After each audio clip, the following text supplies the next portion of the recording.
আসসালামু আলাইকুম।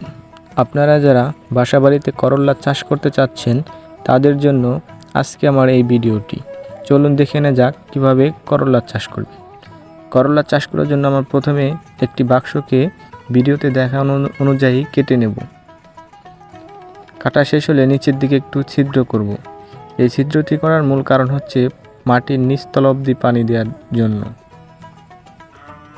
তো আসুন দেখতে থাকি কিভাবে কাজগুলো করি। তো এরপর আমরা দুটো টেরে নিলাম। টেরে নেওয়ার পরে এগুলো দিয়ে পানি আর কি মাটির নিচ তলায় আসবে সেই সিস্টেমটা করে নিচ্ছি। তো আপনারা ভিডিওতে দেখানো অনুযায়ী করে নেবেন। এরপরে আমরা জৈব সার মিশ্রিত মাটি দেব। মাটির সাথে আমরা ধানের চিটা মিশিয়ে নেব।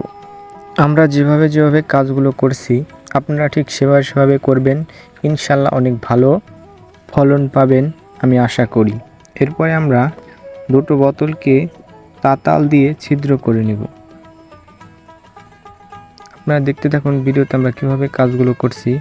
এগুলো মনোযোগ দিয়ে দেখলে আপনারা অবশ্যই অনেক ভালো ফলন করতে পারবেন। বোতলগুলো ছিদ্র করা হয়ে গেলে আমরা মাটির নিচ পর্যন্ত বোতলগুলো গেড়ে দেব। এটা দেওয়ার কারণ আপনারা ভিডিওতে দেখতে পাবেন, সম্পূর্ণ ভিডিওটি দেখুন।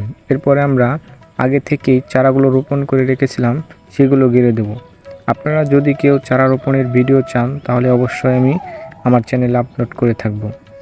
তো চারা রোপণ ছিল, এখন আমরা নিচতল অবধি পানি দিচ্ছি। দেখুন এখন উপরতলায় একটু পানি দিয়ে দেব, নিয়মিত পানি দিতে হবে।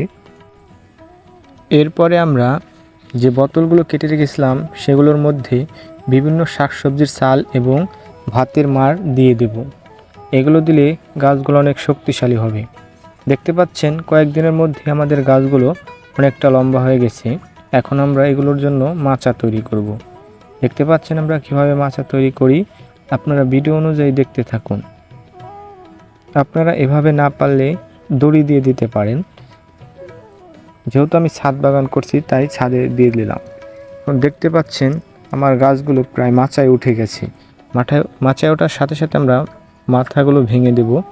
এগুলো ভাঙার কারণ হচ্ছে অনেক শাখা পোশাখা গজাবে। দেখতে পাচ্ছেন আমাদের গাছগুলো অনেক ছড়িয়ে গেছে। দেখতে পাচ্ছেন অনেক ফুলও এসেছে। আশেপাশে যে গাছগুলো আছে নিচের পাতাগুলো আছে সেগুলো আমরা ছিটে দেব।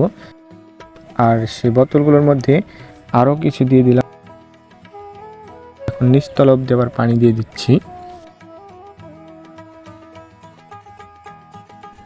দেখতে পাচ্ছেন কয়েকদিনের মধ্যেই আমাদের গাছে অনেক ভালো ফলন ধরেছে।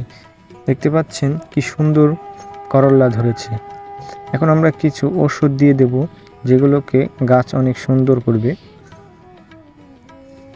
দেখতে পাচ্ছেন আপনারা ভিডিওতে দেখানো অনুযায়ী কাজ করবেন, ইনশাল্লাহ অনেক ভালো ফলন পাবেন। এখন দেখতে পাচ্ছেন কি বড় এবং কি সুন্দর করল্লা হয়েছে। অনেক সুন্দর ফলন হয়েছে। এখন দেখতে পাচ্ছেন আমাদের গাছের জড়গুলো নিচ অবধি চলে এসেছে। এখান দিয়ে আমরা পানি প্রয়োগ করতাম। দেখতে পাচ্ছেন অনেক সুন্দর ফল ধরেছে। এগুলো আমরা কেটে নিচ্ছি।